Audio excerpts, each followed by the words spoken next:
website, blackstarfest.org. You'll also see a QR code pop up on the screen over there that you can just take a picture of to get you directly to our website. Without further ado, please welcome our moderator for today, Bashir Salahuddin.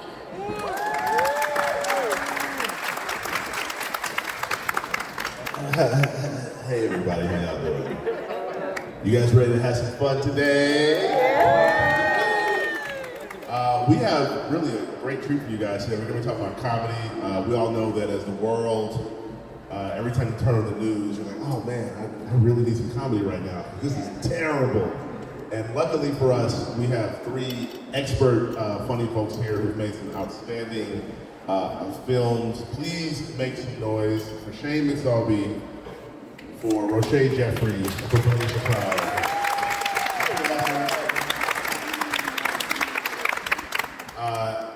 Usually, I was going to say this, this is terrible, but usually when asked to watch comedy movies, I watch them, I'm like, it's not funny. But I was so blown away with your comedy chops. You guys are laugh out loud funny. You guys, their films really had me dying. I'm still thinking about them. So let's get right into it. I'm going to start with you, Felicia. I was looking at you, you were like, you had that don't ask me first look on your face, so that's of course why I'm coming to you first. Felicia, tell us your origin story. In terms of becoming a filmmaker, it came out of my experience of, I moved to Hollywood when I was 35 years old. I had one screenplay, I had no idea how to get it made. I'm a writer first, and so I learned very quickly that film in particular is a very heavy director's medium. And so I think it was out of a little bit of petty productiveness and also feeling like I had a very strong vision for certain stories that I want to tell, and being able to collaborate through the entire process of filmmaking is how I became a filmmaker in that way. Right on. And same question for someone who makes their home in both Michigan and New York. Shane, tell us your origin story. As far as film goes, I grew up just going to, there's a theater that in Grand Rapids where I grew up that was like $1 for movie tickets. It was a second run theater, and so me and my dad would just go to movies every weekend, twice a weekend. That was our weekend, was just going to see movies. And so I just grew up really loving them, but as a kid, you see the actors, and so I wanted to be an actor. And it wasn't until I was older that I got my hands on a camcorder in high school and directed something. I wrote something and directed it. It was awful, but I was like, this is the coolest thing ever, you know? And then so from then on, I sort of started being like, okay, I want to be a writer, director. And I've been just chasing that dream, you know? Chasing it well, very good. And of course, last but not least, Rocheé, DC area. Yes. Shout out. Tell us your origin story. I was conceived in Jamaica, which is actually important because I was born in Jamaica and I moved to America when I was 6 years old. And I think when I was 2, my mom went to Howard University in DC and left me in Jamaica, so I was alone a lot. And I think that's where my imagination was kind of born out of telling myself stories. I was the only child in a house full of adults. And when I moved to America, the first thing I did was audition for a musical, which is absurd. And so I kind of was exposed to storytelling and performing. And ultimately, when I went to college, my parents being immigrants were like, you can't have fun as a major. So I was on a law path, but I went to see Hotel Rwanda with my dad, who was a professor at my university one day. And when I saw that film, and he didn't cry because he was born stoic. It made me realize oh, film and TV, this brings together all these things that I'm curious about the world, about making a difference, and also could really affect people in a really meaningful way. And I think that's when the seed was really planted to be a storyteller. You know, I always feel like, by the way, I never saw Hotel Rwanda, so I'm sorry. I heard it's a very difficult film. That's what we're going to talk about today. I always feel like funny people can't be made. There's nothing worse than somebody trying to be funny and you're like, nope. But I feel like funny people are born. I think you three were born very funny. So I'm going to stay with you, Rocheé. Tell me, what is your earliest memory of making somebody laugh? I used to, because I was an only child and desperate for attention and a Leo, I would always perform for my parents who thought I was hilarious, but that doesn't count. You know what I mean? Your parents often will think you're really funny. It wasn't until And I would make people laugh in high school because I was bullied a lot, so I used my humor. And then when I got to college, I remember specifically, there was like a piece of string in my dorm room, and I think I mentioned that it was similar to Jennifer Lopez's Grammy dress or something like that. And a friend of mine busted out laughing and was like, "You're really clever." And I was like, "Oh." And that moment always stuck out in my head because she really took a pause and was like, "That was really smart." And I was like, maybe I'm more than just a silly person. Maybe I am actually clever. Early memory, you were like, all right, I got the room rocking with this one. I mean, I was like that class clown in school, so I was just like making all my teachers' lives hell. I really want to apologize to all my teachers back in the day. If they're watching, guys. Sorry about that. I'm a professor now, so like, I was like, oh man, it's karma. But yeah, I was always like making people laugh, and I remember that feeling of just having the whole room going, and it's like the best feeling. And similarly with filmmaking, like I didn't start off doing comedy, so I was like, I want to be a serious filmmaker. But you have moments in there that are like meant for people to laugh. And like, so there's like 2 or 3 moments in the film where people laugh, and it's like, that feeling is also, it's like I just need more of that. You don't know until they watch it. Yeah. And then you're like, oh, please, this one. Yes, that worked. I want to go to you, Felicia. Not the same question. Let's get to the movies. Your movie, Look Back at It. Hilarious, guys. I want you guys to see these films. It's really made me laugh, and so much of the film is centered on relationships, on finding love, especially when you don't want to find love anymore. But we know finding love, it's a pain in the ass. Why do you think, historically, that relationships are such a great fertile ground for comedy? Yeah, so Look Back at It was screened here at BlackStar last year. First of all, yes, shout out to BlackStar. Thank y'all for having me and being a platform for filmmakers.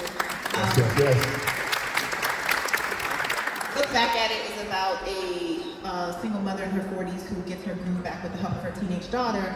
And for me, it was like, I don't want to give away the spoiler, but what is the most absurd way a daughter could show her mother that she wants more for her mother? I see mothers all the time, particularly my own mother, who do a lot of sacrificing and choice making that puts others before them. So what is the most absurd way? And dating and having your daughter mingle or meddle in your dating life is one of the ways for me to do that. And it just is so ripe for comedy, for absurdity, for overstepping, but also something that I think we're all can relate to, just the fact that dating is an absurd activity. When you think about what we're actually doing, it's hilarious. The experiences that come out of it, it's just absurd. So I felt like that was a good way to kind of show what I was really getting at.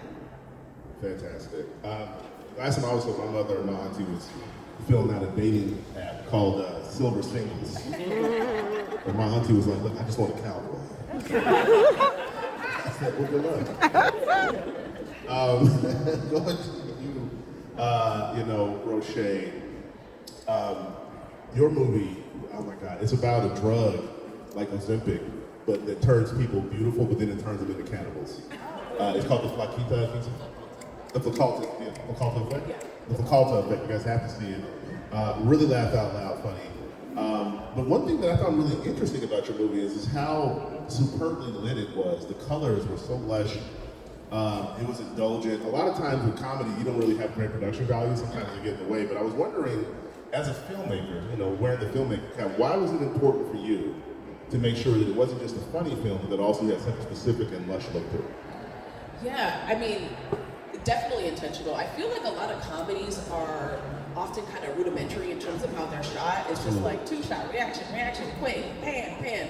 One of the things that I want to do is elevate how comedy is shot, how it all comes together. So for me, I always want to operate at a place of something that has craft and is artful, but is also kind of commercially viable. And I think there's a lack of that in the comedy space, and so I want to be able to blend those things together, for sure. Very nice, very nice. So one of the things I was so proud of, thank you. I'm gonna say the name, I hope somebody claps. Trying to slip with that shit. Sorry.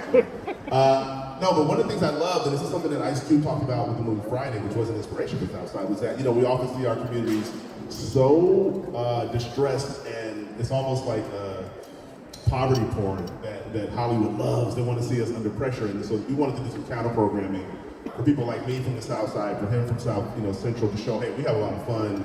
There's several things going on with your movie, Shane, with regard to the Native American community. And I was going to ask you, I feel like there's so much to learn still in film and television about Native American and tribal communities, because this is one of the earliest times that you're telling your own stories now. It's not somebody else telling for you, thank God.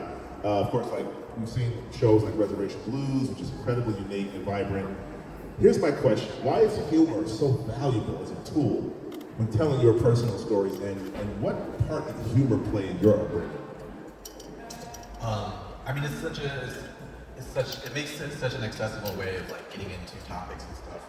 And to that point of like poverty porn, it's like Hollywood, as the people that make these movies that clearly never hung out in the Native community, because like you hang out with natives, it's just nonstop teasing and laughing and like joking and dogging on each other. And so for my upbringing, that's like what I've been around. It's like my house has just been constant of just like growing up, just constant laughter. And like, actually, I'm the quiet one in my family. Like I was the fast one, but I'm the quiet one in my family. And yeah, it's just sort of shaped everything of how I sort of like see and tell stories. And like I said, it's like you can deal with like Happy Thanksgiving deals with really incredible nuances of like the history of colonization and the holiday and how it celebrates this, but also like the native families celebrating the holiday as well. And like it's a contradiction that's funny and can be exploited for humor. And it's a real thing, so it allows for discussion, and it also like it's never like this movie could have been a very easily like just like telling the audience like, yo, this holiday is fucked up and you are bad for celebrating it, which isn't the case, but like this allows humor and allows people to like walk away having a good time, but then being like, oh, I'm gonna think about this and have conversations about this with family and stuff. So You did a really good job of also, like you said, showing the diversity of opinion even within a household. So like everybody's got a different point of view about it. And again, that's something that a lot of times filmmakers of color just aren't afforded. I can tell you for a fact, if you were to pitch that to Hollywood, they'd be like, where's the pain? Can we see some crime in this? And you'd be like, let me go back to you, Felicia. Your film, I was like, let me make sure I didn't skip the drama, I'm terrible. I was really, really impressed with the dialogue in your film. It was so naturalistic. It never felt like I was listening to a script. It felt like people were just talking. What kind of preparation did you and your cast undergo to help things sound more natural and to make sure that when you yelled action, that you got that really natural performance? Yeah, thank you for that. I think it starts on the page. I love the way Black people talk. We make up words, we make up sayings. So for me, it's like being a really good listener and observer of how we talk, and really not being afraid to put that on the page, and not being afraid to and not feeling the need to explain it either, right? And then I think from a director's standpoint, it's casting. I like to cast people who feel like real people. You know, there are actors who are great, but they feel like actors. I wanted to cast people. Our lead, Angel Akita Moore, is a mother of 4 boys, and very funny, and like has her mother groups and all the things. And then my a friend of mine is in it. She's plays a friend. She's just She's real. super funny. Well, she's a stand-up comedian too, Hadia Robinson. That's where I know her. Yes. Just So discovered some things right now. yeah, she really much felt like the character. So I was like, hey girl, how would you say this? So also allowing cast, we let her improv, so she would just say lines and we would all just be dying on set, like trying not to laugh too loud to mess up the take. But I think giving the actors freedom to feel and do and be themselves while also embodying the character was really important. So I think it goes down to casting and on the page, but also allowing that freedom of improvisation and like, I don't know if I would say that. And then also like, I just wanted people who felt like my family. This project is definitely inspired by my mother, my sister, my niece. I wanted people who sounded like my aunts and my cousins, and yeah. It really frees you up as a filmmaker when you get to set and your cast is just vibing and flowing and flying and all this good. Your movie, I was like, they definitely ruined half these takes laughing. There's no way y'all didn't laugh. That shit is funny. People, running through the house, screaming and stopping to flex in the mirror with his stomach out. I would have been dying on set, but my question to you is how do you do that balance? How do you focus on still making your days? I'm sure you didn't have all the time in the world. Still shooting your script, but also allowing space for the unscripted moments, for the natural moments to happen. Talk about how your process generated that. Yeah, I mean, honestly, I believe that comedy comes through collaboration, and I think that I'm primarily a TV writer, and I've been in a lot of writers' rooms, and when you are in a comedy writers' room, you realize what you see on television or whatever, it's like it went through about 10 different brains. This is so true. And the joke was built on and demolished, and then somebody came in and went in another different direction, and so there's so much collaboration in making things funny, and then once you get to set, you see, oh, this actor added this moment with this comedic beat that may not have existed on the page. And so I like to make sure that we get it as written at least once or twice. And then if, let's improvise. I think that's where you kind of get the fun, especially if you're casting well. You're gonna have a vibe, and a lot of the funniest moments from that film just happen spontaneously. Like, he started flexing at one point. I was like, ooh, do that in the mirror, you know what I mean? Like, so just allowing a creative space where everybody can bring their best selves, I think that's what makes for the best comedies. Something you said is so important, and I've been very lucky in that I've been in a lot of writer rooms too, and a lot of people don't know that comedy is collaboration. For those of you who love comedy, who want to make it, it is not I'll put it this way, it is rarely a solo undertaking. Even stand-up comedians, they're collaborating with all the audiences of all the small clubs that they've been to figure out which of these jokes work and which of these jokes don't work. And of course, in the writing room, you kind of have that even amped up because you hear more and more. So I definitely encourage those of you who want to make comedy, share it, listen to it. Don't be afraid. If somebody reads it, you're like, it's super quiet, it wasn't funny.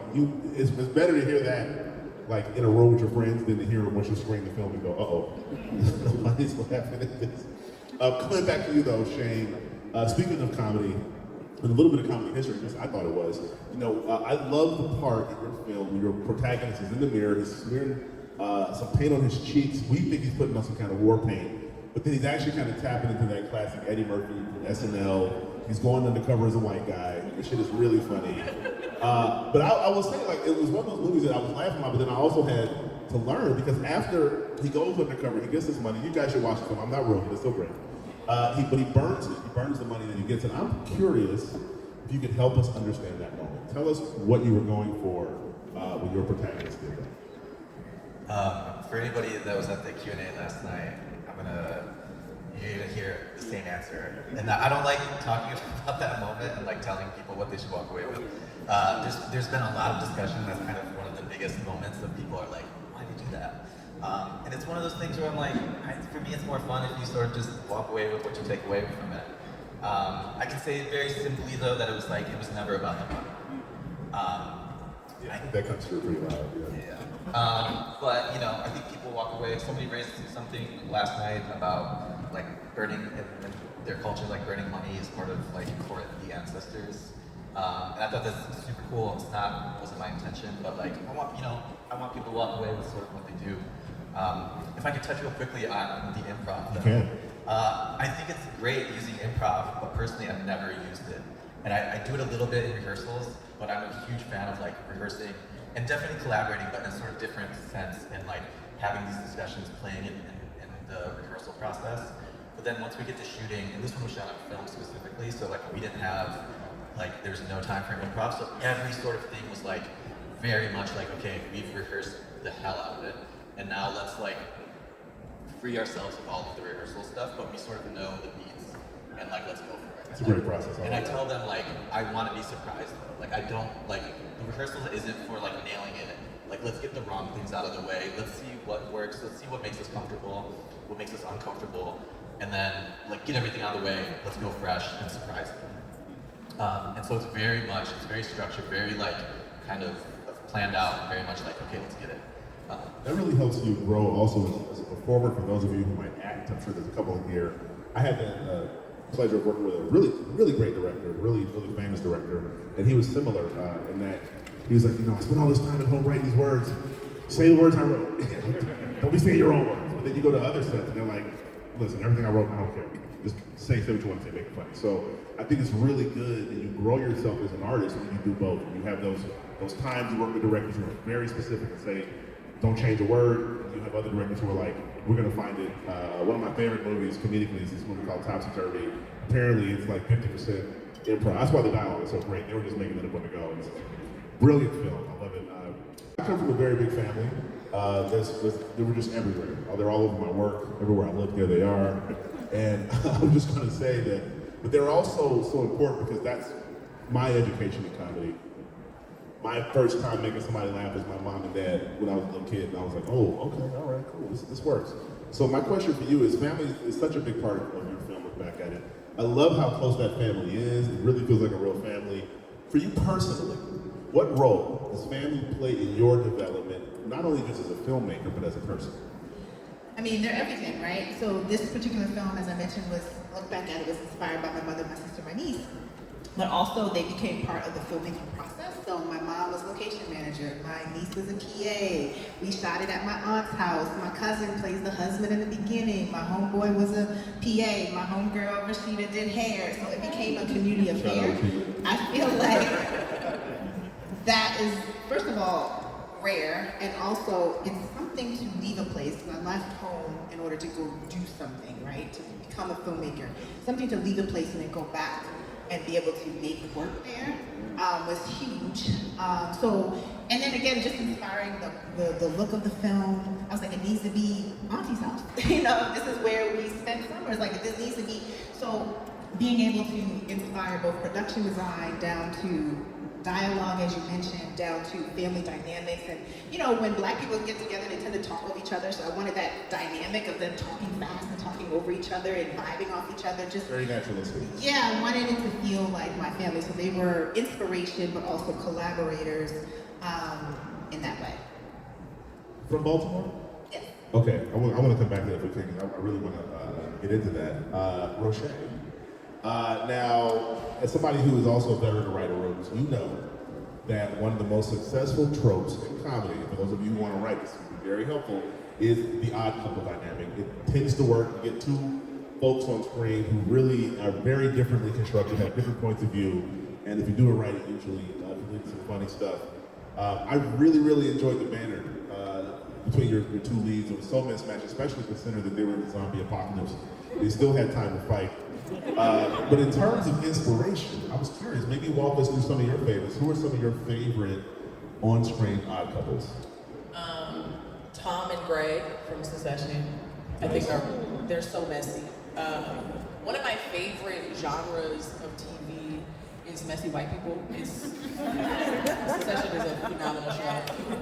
And just seeing two people who are completely opposites, naturally just, and I also did improv for a long time, and I think improv is foundational for comedy writing because it teaches you kind of, exactly, it teaches you how to build on the comedy and learn that like, as a part of the craft. And I think one of the fundamental things you learn in improv is like the best scenes are two opposites, right? Two people have completely different desires, wants, needs, objectives, and that creates so many opportunities for fun and games. When you craft a story with two characters who are diametrically opposed, it makes for a lot of great comedic moments. That's fantastic. I want to follow, but I'm going to keep pushing because I know we can get to the Q&A pretty soon here.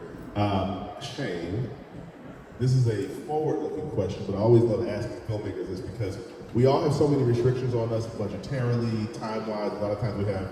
I just saw a movie the other day that they shot a two-hour movie in 12 days. I was very impressed. But for you, if time was no option, if budget was no option, tell us the kind of film that you would make next. I mean, I still want to make dark comedies. Like, Happy Thanksgiving is very much a dark comedy. I'm working on a feature for a horror film that's a comedy. Like, the situation is so ridiculous that it's like, it's very bizarre and funny. But I don't know, I would love to have a big budget film. I also think about, like, my dad supported me as a kid, like did everything, worked 3 jobs to put me in a good school, and was like, has stories about falling asleep in a factory, like on a factory line. Just like really, and he's, and so I would love to be able to work on big films so that I can like get my dad a house, or get my dad a car, like a pickup truck. So really my goal, like I'm trying to reach high so that I can help my family out and get a car. So it's interesting that both of you guys, I mean, all three of you have touched on family, and I'm going to share some advice with you guys that I got from, what's her name? She was one of the best playwrights, Paula Local. She wrote a play called The Baltimore Waltz. But one thing that I did a seminar with her, one thing she said is that circles rise together. I'm gonna share that bit of wisdom. And the reason she said that was she felt like her great success came from not reaching up and trying to have somebody help her out, but reaching out to her friends and family, reaching out laterally to the people who have been there with you from day one. So I encourage those of you who are trying to achieve something artistic to reach out. Your friends, your family, that's an invaluable resource. They'll also give you honest notes, not gonna lie to you, tell you it's good when it's not.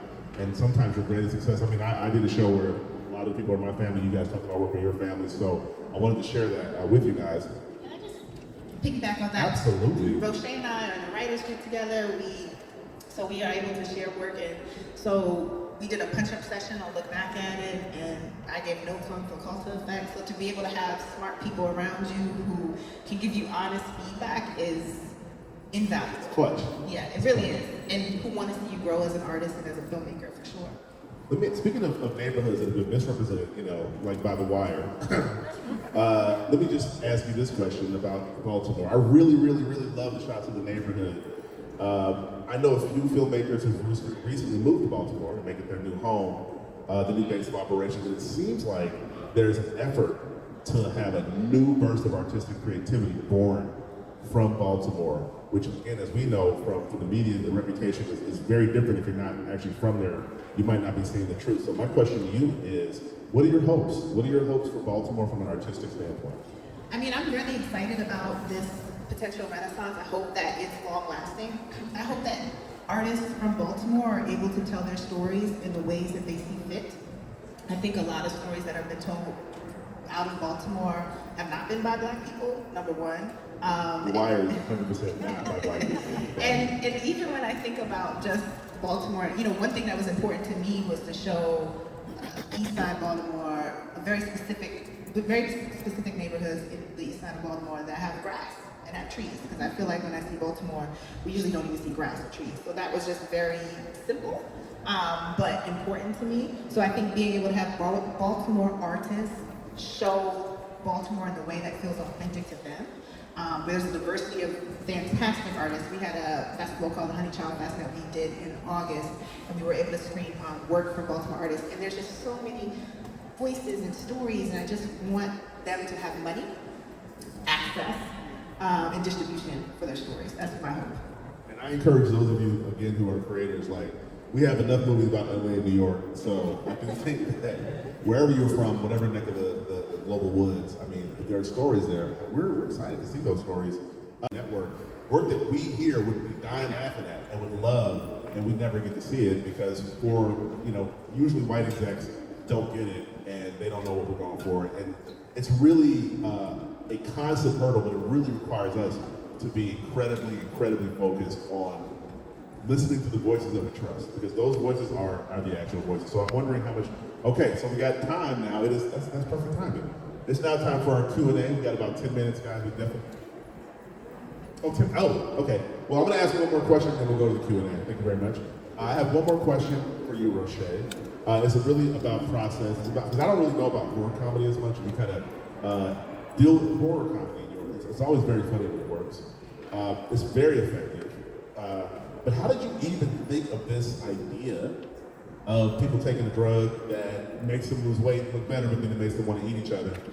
And I was curious, how did the idea evolve? What changed from typing the first page of the script to you watching the final edit in the end? Yeah, so this idea is something that was in a completely different iteration for a number of years. I wanted to do something about Black women being superheroes, like a satirical take on Black women being superheroes and being tired of being superheroes. And then eventually it kind of evolved into this idea of yes, if Black women had an opportunity to save the world, would they? Right? I don't know. And then eventually I just started layering more things, and then Ozempic started taking over the conversation. And I was reading all these articles where people were like, yes, this drug is wonderful and I look great, but I might die. I don't know. The New York Times literally did a whole thing where they were like, we don't know what's gonna happen with people and this drug. And I thought that was just a beautiful way to bring two different ideas together that could work. Two Black women trying to survive a hot zombie apocalypse, and also exploring beauty culture and how it impacts Black women. And I would say some of the elements of this absolutely evolved because of collaboration. I'm very much somebody who likes to hear what other people think. And I like to get a lot of notes. I like to also engage with like department heads. And then like my producer, Ebony, read a draft and was like, what if they were hot zombies? And I was like, yeah, what if they were hot zombies? And I think just like being able to listen to other people and what their ideas are, I think that's how you can really make a strong copy. I love the scene where the three zombie ladies are walking at the end, and you look closer, they're doing that like runway walk. It's like, it's clever. Very, they never lost their true essence. We're going to go to the Q&A in 1 second, but before we do, I know a lot of times folks want to run ideas past you, they want to collaborate. So why don't each of you, and we'll start with Rocheé, let people know how they can get in touch. I'm assuming it will be through your social media, maybe. How would they get in touch? Yeah, I have you can contact me through my website, ishkwaazhe.com, or my Instagram at ishkwaazhe. Just look at the spelling. Ishkwaazhe. I'm like, it's so, I know you got to spell that first, but I think it's written down. Go ahead. I'm at Felicia Pride on socials, and then my production company's Honey Child. We are dedicated to telling stories by and for about Black women 40 and over. So you can find us at It's Honey Child on socials. Thank you. And then you can watch Look Back at It at lookbackmovie.com, or you can just go to YouTube and put Look Back at It. Very funny. Okay, Rocheé, who get in touch? Yes, you can find me on Instagram at Rochee Jeffrey. I don't have anything else. I'm just on Instagram. And what else was it? Oh, you can watch the film in a year or so. Oh, it is streaming now. I don't know what it's streaming now. It's going to be virtual as well. I think virtual, yes. Tomorrow. Yes, yeah. But eventually, hopefully next year, we'll drop it. And I am on LinkedIn because somebody has to be on LinkedIn. Let's get some questions from the audience. Yes, we're going to bring the microphone over. Really appreciate all the wisdom that y'all have dropped. So a quick question for y'all is, when it comes to writers' room experiences, so a bit of context, I'm part of a group that as a production company, we just want to get a group of writers to have a writers' room. Lessons learned, definitely. But what advice would y'all have? Because I think we're still in a phase where we don't fully know what we don't know yet. So what advice would y'all have for us to create a cohesive voice, especially when there's different writing styles, there's different personalities, there's different visions? How do we create something that is meaningful and cohesive and kind of like unified in that way? Is there a showrunner? Ish. Yeah, typically the showrunner is the person who provides the vision for the room, right? So the idea is that we are here in service of the show, and we are here in service of the showrunner's vision. Somebody got to provide the vision. Because I think what will happen is you'll have so many different visions that you're just not sure. So even what happens, you have a showrunner vision, but then you have other ideas. And then the showrunner's like, yay or nay, that aligns with the vision that I've set, but somebody has to provide the vision. And then, of course, leave space for ideas, but also you gotta keep the train moving, right? So I think what happens sometimes in rooms is that, especially when the showrunner starts to get busy with production, is like, there's nobody to make a decision. Somebody has to make a decision. Put it on the board or don't put it on the board, but you have to keep the room running and have a decisiveness of like, this is the track we're gonna go down. I would also just add to that, that you really, and I think this is more, what from the perspective of just somebody in a room with other people, you guys are trying to work together comedically, you have to become comfortable with the awkward, not funny, long stretches where nothing interesting is happening. Because often at the end of those deserts, you will find some really funny stuff. But I think, especially starting out, it's not going to be there at first. You're going to sit together, but the reason that Rocheé said comedy is collaboration is because every now and then, when you're in the room together, somebody says something that makes the whole room laugh. That's the stuff to keep. That's the collaboration. And then sometimes, for those of us who are experienced, you say something and nobody laughs. Even your friend in the room, you're like, that's messed up. You didn't give me like a crazy laugh. But I mean, you gotta be real. Like, no, don't laugh at it. That's one thing I like about my shows. And like, even for me, because I was a showrunner, I was like, y'all won't even give it up to me. And I'm like, that's messed up. But I think ultimately it's in service of the audience. And so, again, just be patient with each other and wait for those moments when everything really feels funny because everybody's laughing. That's what you're looking for. Comedy rooms are tough. You just gave me a flashback. It's true, people will not laugh. They will stare at you. I've seen new writers, people purposely not laughing, funny new writers, because they don't like, no, you knew, I don't give a, no. They earned it yet. This is true. I worked at 30 right before I got started. Now, next question, please. Anybody else questions? Permitted. The first question is, how do you find the balance of writing comedy when you're working with two genres, like a dramedy? How do you find that balance with serious topics and trying to find the comedy in that situation? Okay, now, I don't mean to be beefy. I don't like dramedy, I'm just being honest with you. I think dramedy has ruined comedy for TV. I think some TV shows be winning awards. I'm like, ain't no jokes in the whole show. I don't know how they won the comedy award. One damn thing funny happened on screen. I'm not gonna name any names, y'all know what I'm talking about. So, that being said, I still will watch a really great dramedy if it's really good. But it's not something that I am personally good at. I don't know, maybe you guys want to jump in. Yeah, I've done my share of dramedies, and then with this film, it's a horror comedy. I personally don't, when I'm breaking or plotting a story, I don't think about it from a comedy beat standpoint at first. I always start with like, what is the story? What is the emotional drive? Who are these characters? What's happening? And then I add and layer in the comedy, and that's how I'm able to balance it, as opposed to just. I think some people think breaking comedy is like, what's funny? And it's like, actually more so for me, it's like, what's the story here? What are the emotions? What's real? What's real? What's human? And then we can add in the things that feel organically funny, and that's how you build it. But from a technical standpoint, really with dramedies, you need to have at least one joke a page, right? But with a true comedy, you're talking about 5, 6, sometimes if it's Tina Fey, 45 jokes a page. And so that also plays a role in how it's balanced. It's literally how many jokes do you have, right? That is gonna determine the balance for sure. I would also say, trying to your point about what feels real and human, I think that trying to get as close to truth as possible.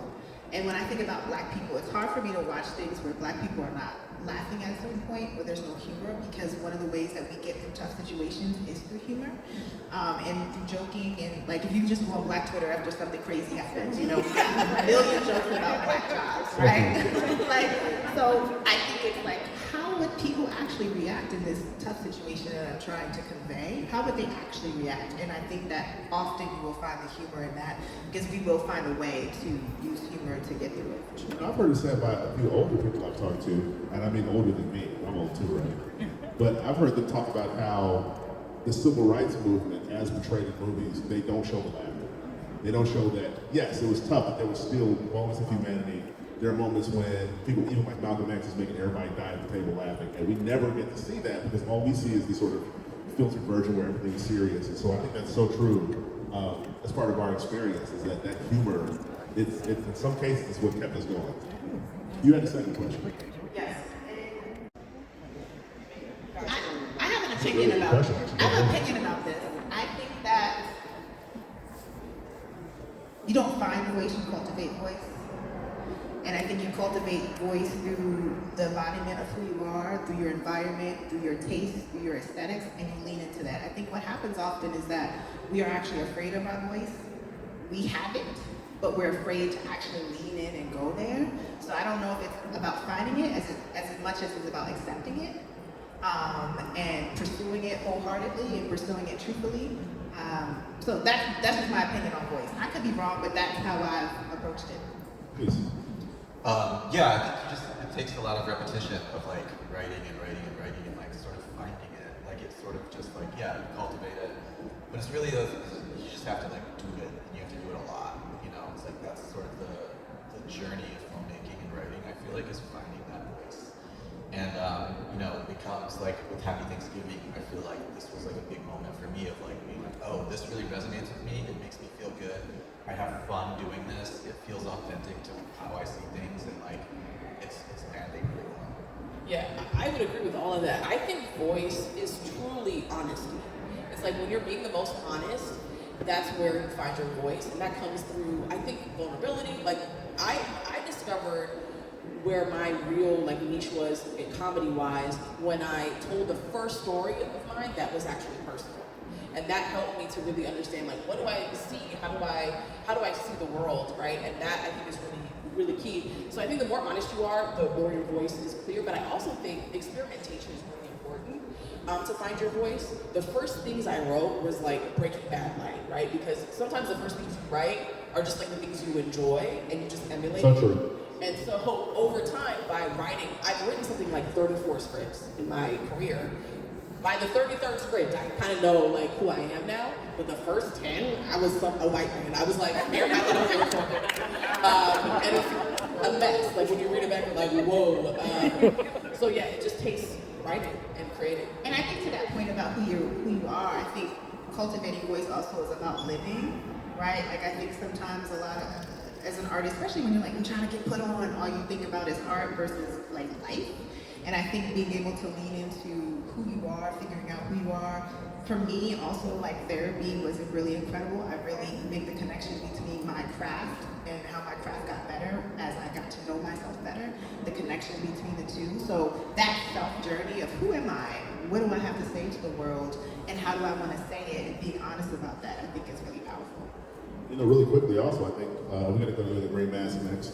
I think also finding your voice is about finding your people, because so many great artists have experiences of showing their work and telling their work and trying to be funny, and nobody thought they were good until they found this other person, this other group, and then it was like, okay, these folks get me. So it's okay to not have found your group, and then when you find it, to really embrace it and go, all right, this is who I am. Let's go to... I would say that that's a very layered question, because it all depends on kind of like where you are in your career, what kind of deal you actually have. Sometimes you can get the rights back, sometimes you can't. And I personally feel like before you start with going out with a project to find collaborators or whatever, you have to make a decision about how much of a hill you're willing to die on, right? So for me, there's certain things I'm not ever gonna take out to a studio because I would die if they make me cast a certain person, or if everybody is, not what they give me notes that just don't make sense. So I think you need to make that decision as early as possible before you go out with it. Because some things I'm too precious about, and I'm never going to take it to a major studio. So yeah, it depends on a lot of different factors in terms of what you can do next, really. Yeah, really quickly, I think that is a very layered question, because before they can change it, they have to buy it. So, and they're the ones who have the money to make it. And then sometimes they buy it, and sometimes they think what they bought is different than what you're selling.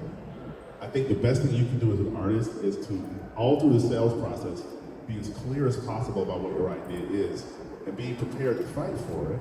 But it's so complicated because sometimes they want to change it. Sometimes those changes are changes you can actually do and then turn it back to your thing a little bit later. Sometimes those changes, this is what usually happens. You do the changes and then it still doesn't go anyway. And then you go, why did I do all those changes if this thing didn't happen? Or you don't do the changes, and sometimes I've had this happen where I said, no, you guys are wrong, and they just killed the project. So it's a tough one, it really is. And that's why you talk about your status, because ultimately, sadly, the best thing to do is just to have a high enough status and enough big names in the project that when they come with that BS, you can say, no, we're not doing that. But that is very difficult to achieve. Yeah. It's really not particularly, maybe even helpful for a good writer here. Yeah, and I would say too, I think I really agree with Rocheé's advice, like at Jump, there's certain projects that I'm just not gonna take to Hollywood. Like I already know, like look back at it, is something that we're gonna raise money for, because I already know what the bullshit, I already know what the notes are, and I don't care, I don't wanna take it out, right? So I think there's certain projects, and there's also certain projects that's like, this is a check. So I think it's also classifying and categorizing projects. I also am very big on turnaround in my negotiations. So I'm always like, well, what's the turnaround meeting? If this doesn't go with this network, how fast do I get it back? Is also something that I'm always thinking about and talking to my lawyers about up front, because you may not be able to get it back, but if you can have those conversations up front as well. And then sometimes the changes are literally network mandates. Netflix changes its mandates every 5 days, every 2 days. They like, we want superheroes, now we want, whatever. So sometimes it's just literally they move with the wind.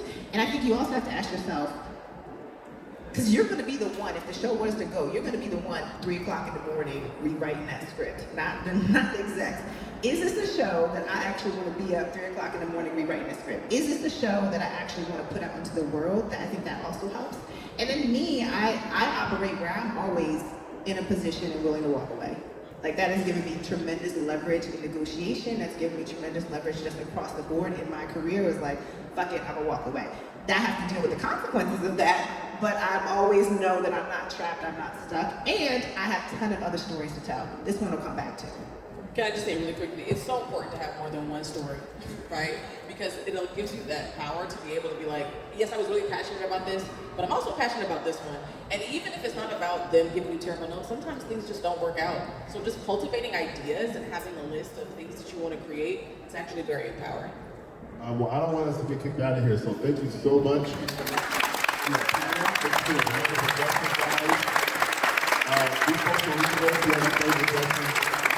Thank you, BlackStar. Thank you, Black.